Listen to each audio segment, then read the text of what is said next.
وَلَا تُجَادِلْ, and do not argue. Tujadil is from the root letters Jim, Dal, Lam, Jidal. And what does Jidal mean? Debate. So do not debate, do not argue, عَنِ الَّذِينَ, about those who, meaning on behalf of those people. So do not argue in defense of those people who يَخْتَانُونَ أَنفُسَهُمْ, who deceive themselves. يَخْتَانُونَ, they do khiyana, they are treacherous to themselves. What does it mean by this? Those people who are treacherous to themselves. Meaning those people who sin.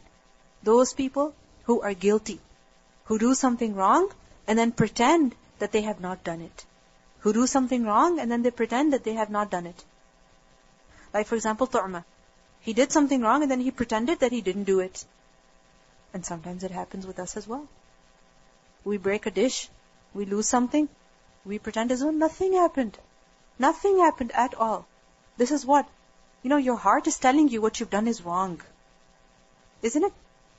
Every time we do something wrong, your heart tells you, don't do it. You know this is wrong. You know this is not acceptable. If a person still does it, this is what? Khiyana. And a person is being treacherous to who? Himself. He is deceiving himself. So don't fight, don't argue on behalf of those people who deceive themselves, meaning who do wrong. إِنَّ اللَّهَ لَا يُحِبُّ, indeed Allah does not love مَنْ كَانَ خَوَّانًا أَثِيمًا, the one who is most deceitful, and he is also extremely sinful. Khawwan is from kha'in. Who is kha'in? One who does khiyana. But khawwan is one who does a lot of khiyana. It's the emphatic form. One who is very treacherous. One who is faithless. One who is very deceitful. Kathirul khiyana. Meaning who frequently betrays others, frequently betrays himself. And he's also athim, meaning one who is very sinful. Not just athim, but athim. Who is athim? Kathirul ithm, meaning one who does a lot of ithm. And remember that ithm is used for those sins in which someone is deprived of their right. It is such a sin in which the other is deprived of his right.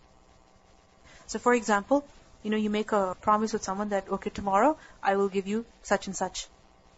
So what is ism? Sin. Meaning you break the promise, you don't fulfill the promise. But why is it called ism in particular? Because someone's haqq is being affected. Someone's right is being affected.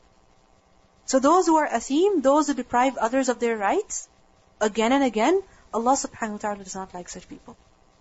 What do we learn from this ayah? First of all, when a person does something wrong, who is he deceiving? Who is he harming? Himself. When a person does something wrong, he is deceiving, he is being treacherous to himself. And he is also deceiving others. He is doing khiyana. He knows the wrong that he has committed, but what does he do? He hides it. He knows that the statement that he is uttering is false, but still what does he do? He says it. Secondly, we also learn that when a person tries to deceive someone, how? By a lie or by pretending that he didn't do anything wrong, then he is actually deceiving himself. When a person is trying to deceive someone, who is he actually deceiving? Himself. What did we learn in Surah Al-Baqarah? يُخَادِعُونَ اللَّهَ وَالَّذِينَ آمَنُوا وَمَا يَخْدَعُونَ إِلَّا أَنفُسَهُمْ. They try to deceive Allah and the believers, but who are they deceiving? Themselves. We also learn from this ayah about the prohibition of supporting someone in sin. The prohibition of supporting someone in sin, or defending the sin of the sinful. If someone has done something wrong, don't support them. Where do we learn this from? From this ayah in particular. لا تجادل عن الذين يختانون أنفسهم. Don't argue on their behalf. Don't speak on their behalf even. Sometimes it is our own child who has done something wrong. It happens. Like for example, your child goes to an Islamic school, or they go to the school, and let's say the teacher says that they cheated on the test, or they didn't do their homework, and we get very upset. How dare you say this about my child? How dare you say this about my child? No, my child did the homework. You lost it. My child did the lesson. It's not possible my child ever behaves like this in school. This is what? You don't know what actually happened. The teacher saw. You weren't there. And if the teacher is telling you You should respect the teacher of your child so that your child learns to respect his teacher. So, if you defend your child just because he is your child, what are you doing? What are you doing? You're arguing on behalf of someone who has done something wrong. If the teacher is presenting an evidence, a clear evidence, the witness of others, isn't that a clear evidence? Of course it is. So still if you argue, still if you try to defend your child, what are you doing? Jidal for those people who deceive themselves. So sometimes it is our own children, sometimes it is our friends, sometimes it is our neighbors, whoever. What do? We support them. Allah subhanahu wa ta'ala tells us in Surah Al-Ma'idah, ayah number 2, وَتَعَاوَنُوا عَلَى الْبِرِّ وَالتَّقْوَى وَلَا تَعَاوَنُوا عَلَى الْإِثْمِ وَالْعُدْوَانِ. And cooperate in righteousness and piety, but do not cooperate in sin and aggression. So if you argue on behalf of someone who has done something wrong, what are you doing? Cooperating in sin. We also learn from this ayah that Allah subhanahu wa ta'ala does not like the treacherous and sinful people. Therefore, a person should stay away from these two vices. Being treacherous and being sinful. It does not suit a believer. It does not befit a believer that he knowingly does something wrong and then he justifies his sin. He justifies his mistake. If you know that somebody is deceiving another, then it is your obligation to defend who? The one who is being deceived. It is your obligation to defend him. Because you're not allowed to defend the deceitful. So who are you supposed to defend? The one who is being deceived. You're supposed to tell him, you're supposed to inform him, you're supposed to make a decision in his favor. You should hide the sin of the person, but if it's something in which there is deception, the person is being deceived, then that is not correct. And if you don't speak out for the truth, then you are supporting them in the wrong that they're doing. Obviously, the person should be wise in the way that he defends the person who is being deceived. He shouldn't just go and blurt it out, but rather he should speak properly.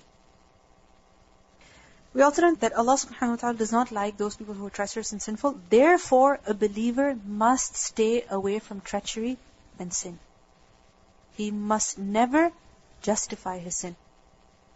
Because who is the Khawan and Athim? Tu'ma. What did he do? He did something wrong? That was khiyana. That was an ism. And then what did he do? He denied his sin. And he justified. So, it doesn't suit a believer to do something like that. The Prophet ﷺ said, "Man ghasha falaysa minna." One who deceives is not from us, is not one of us. A person who is treacherous does not belong to us. The Prophet ﷺ also said, the one who does not fulfill trusts has no faith. He has no amana. And the one who does not fulfill commitments has no religion. The one who does not fulfill commitments, he has no religion. We also learn that khiyana is a major sin. Khiyana is a major sin. Because we're not allowed to defend someone who does khiyana. Similarly, Allah subhanahu wa ta'ala does not like the one who is khawan. The Prophet ﷺ said, "You bring your disputes to me, but I am only human. Some of you might be more persuasive in their arguments than others. I only judge between you according to what I hear. Therefore, whomever I judge in his favor and give him a part of his brother's right, let him not take it. For it is a part of the fire that I am giving him, and it will be tied around his neck on the day of resurrection." So this shows to us that a person who does khiyana, it will bring him punishment on the day of judgment. And if there is punishment on the day of judgment, what does that show? That the sin is a major sin. It's a major sin. If a judge makes a wrong decision based on his knowledge, based on whatever he has learned, based on whatever he has found out, then he's not at fault. Who's at fault? Those people who are lying. Inshallah, we will learn this in the following ayat. يَسْتَخْفُونَ مِنَ النَّاسِ. They conceal themselves from the people. Who? Those people who do something wrong first, and then they try to hide it. They try to deny it. In the context, in particular, the likes of Tu'ma and his people, his clan. يَسْتَخْفُونَ from the root letters khafaya, from the word khafi, which is to be hidden. And yastakhfuna is understood as they seek to hide. They try to conceal. They attempt to hide. So yastakhfuna minan nas, they try to hide from people what? Their intentions, their deeds, their sins. Because if you think of it, Tu'ma was the one who knew he had done. He was the one who had committed theft. But when he was not confessing it, what was he doing? He was hiding his deed from the people. يَسْتَخْفُونَ مِنَ النَّاسِ. So why does a person hide his sin from the people? Out of fear that they will blame him. They will reproach him. They will criticize him. But a person should remember that وَلَا يَسْتَخْفُونَ مِنَ اللَّهِ. They cannot hide from Allah. They cannot hide their intentions, their actions from Allah subhanahu wa ta'ala. It's possible that you do something behind a person's back and he has no idea that you did it. It's possible that a case is taken to the court and there are no evidences, no witnesses to go against you. So, يَسْتَخْفُونَ مِنَ النَّاسِ. They are able to hide things from people. Nobody knows the reality except for the criminal himself. وَلَا يَسْتَخْفُونَ مِنَ اللَّهِ. But the reality is that they cannot hide from Allah subhanahu wa ta'ala. It is said that yastakhfuna over here, it doesn't just refer to Tu'ma because it's plural, it refers to his people. It refers to his people. So they knew about what he has done. But still, what were they doing? They were hiding his sin. Because if he was punished, then it would be an insult for the entire clan. Do you understand? Like sometimes our friend does something wrong, but we don't oppose her. We still support her. We still try to defend her. Why? Because if she is blamed, then what's going to happen? It's an insult for me. If my child is proven guilty, it's an insult for me. If my husband, if my sister, if my mother is proven guilty, that's an insult for me. And that's the thinking that Banu Zafar also had. This is why they were trying to hide the reality from the people. Because no, this is going to be a source of great embarrassment for us. We have to hide the sin. يَسْتَخْفُونَ مِنَ النَّاسِ وَلَا يَسْتَخْفُونَ مِنَ اللَّهِ. وَهُوَ مَعَهُمْ. And he is with them. إِذْ يُبَيِّتُونَ. When they were plotting by night. يُبَيِّتُونَ from tabyeet. And what does it mean? To do something by night, to contrive by night, to design a plan during the night. Why? Because at that time generally other people are sleeping and you can do what you're doing in complete privacy. So he is with them, meaning Allah subhanahu wa ta'ala is with them when they're spending the night plotting and planning in secrecy. And what were they planning? What were they plotting? مَا that which لَا يَرْضَى مِنَ الْقَوْلِ. Allah does not approve of from speech.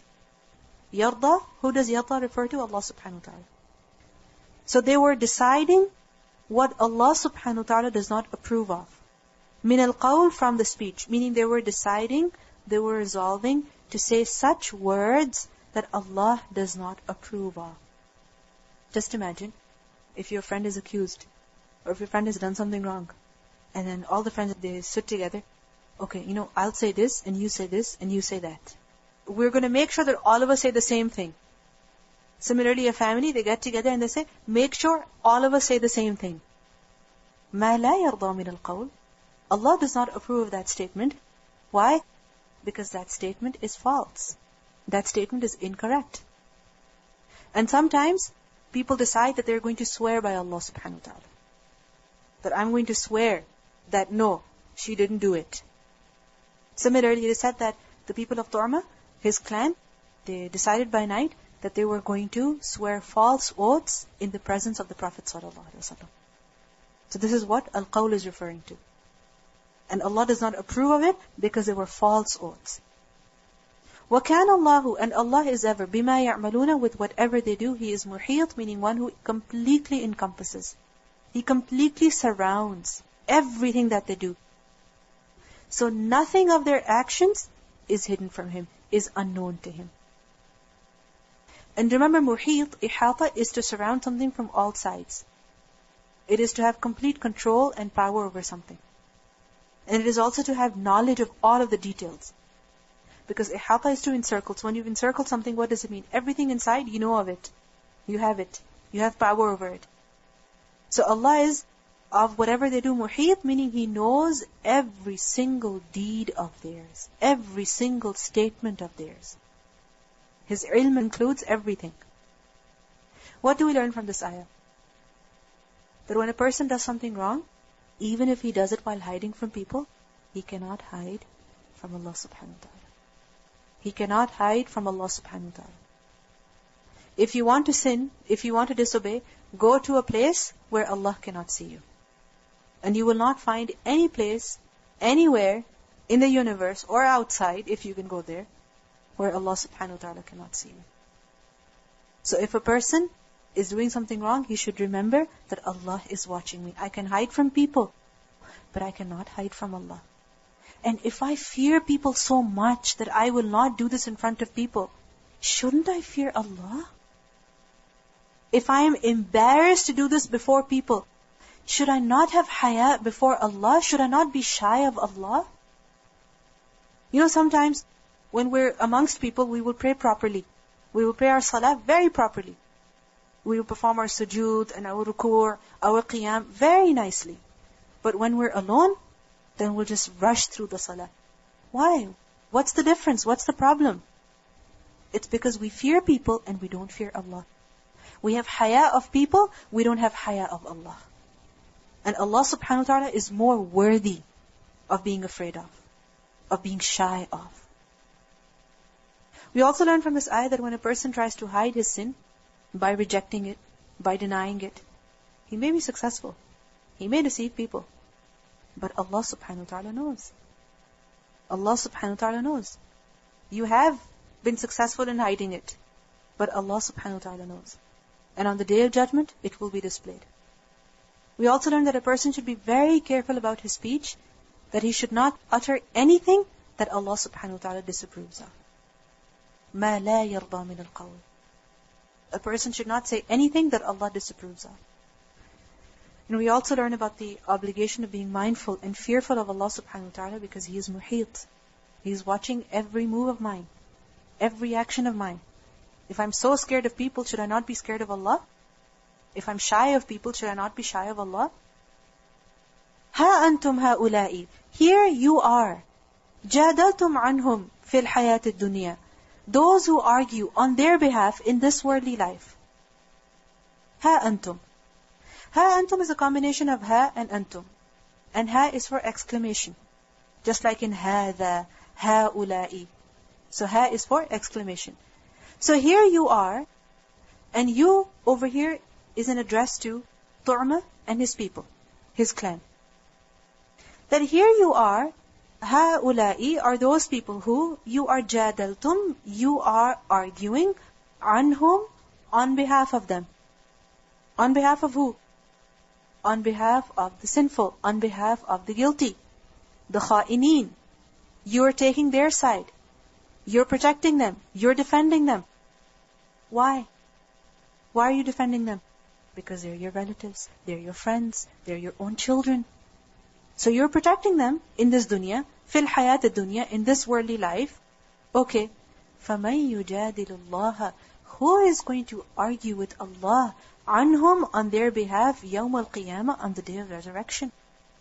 In this dunya, you are supporting them, you're defending them, despite the fact that they have done something wrong. You may be successful.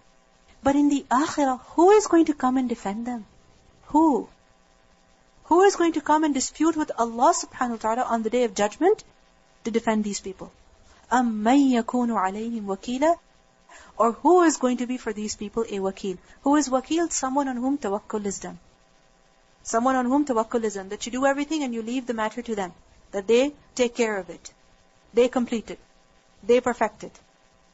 So who is going to be their wakil? Over here, wakil gives a sense of a guardian, a supporter, a defendant for them on the Day of Judgment. Who is going to come and defend them on the Day of Judgment?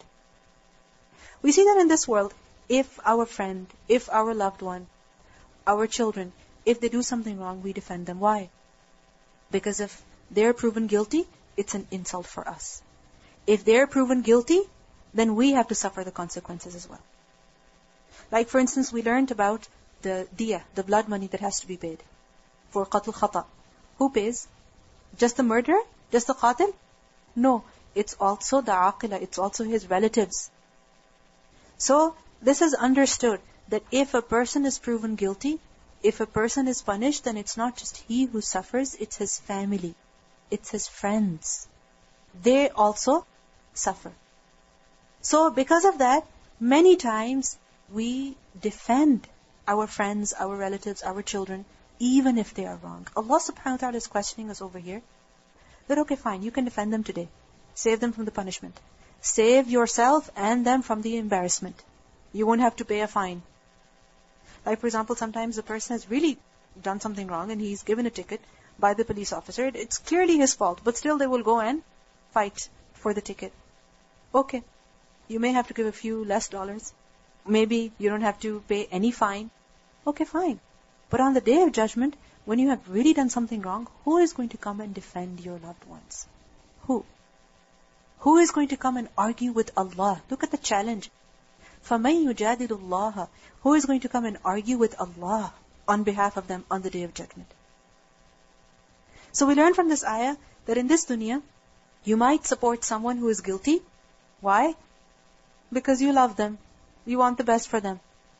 But tomorrow, no one will be able to help them. No one will be able to help them tomorrow. We learn in Surah Al-Infitar, ayah number 19, يَوْمَ لَا تَمْلِكُ نَفْسٌ لِنَفْسٍ شَيْئًا وَالْأَمْرُ يَوْمَئِذٍ لِلَّهِ. It is the day when a soul will not possess for another soul power to do anything. No soul can benefit another soul on that day. And that day, the amr, the command, is entirely with Allah subhanahu wa ta'ala. We also learn from this ayah that out of well-wishing for the one whom we love, we should not support them in the wrong that they're doing. Many times we say, I love my children. I love my children. If they want to do this haram thing, doesn't matter. I love them. Let them do it. I love my children, but I'm not going to tell them to pray salah, because if I tell them, they get upset. I love them. I don't want them to get upset. I want them to enjoy. I want them to be happy. Well, they're 10 years old, they're 15 years old, and if they don't pray salah, this is something very serious. So it is out of well-wishing for them that you should not support them in the wrong that they do. Out of well-wishing for them. Because in this dunya you might protect them, but in the akhirah, who is going to protect them? When we support them in the wrong that they're doing, we're actually giving them more confidence. That go ahead, do it. You have my support. Nobody will be able to say anything to you. And well-wishing should be to protect them from the hellfire, not from just the embarrassment before people. I mean, what is the khizy, the humiliation of this world is nothing compared to the humiliation on the day of judgment. It's nothing. This will be over. But the humiliation of the day of judgment, it's the worst humiliation. So out of well-wishing for our loved ones, we should not defend them in the wrong that they do. Similarly, we also learn from this ayah that in this dunya, if a person is being supported by others, so you look at it from the other aspect, that if the criminal is being supported by others in the wrong that he is doing, on the day of judgment, he will not have any support. In this dunya, you may have the whole world with you because you have done something wrong. The whole world is defending you. But on the day of judgment, who is going to defend you? Nobody is going to defend you. So if you are really just with yourself, if you really want good for yourself, then don't justify the wrong deed that you've done.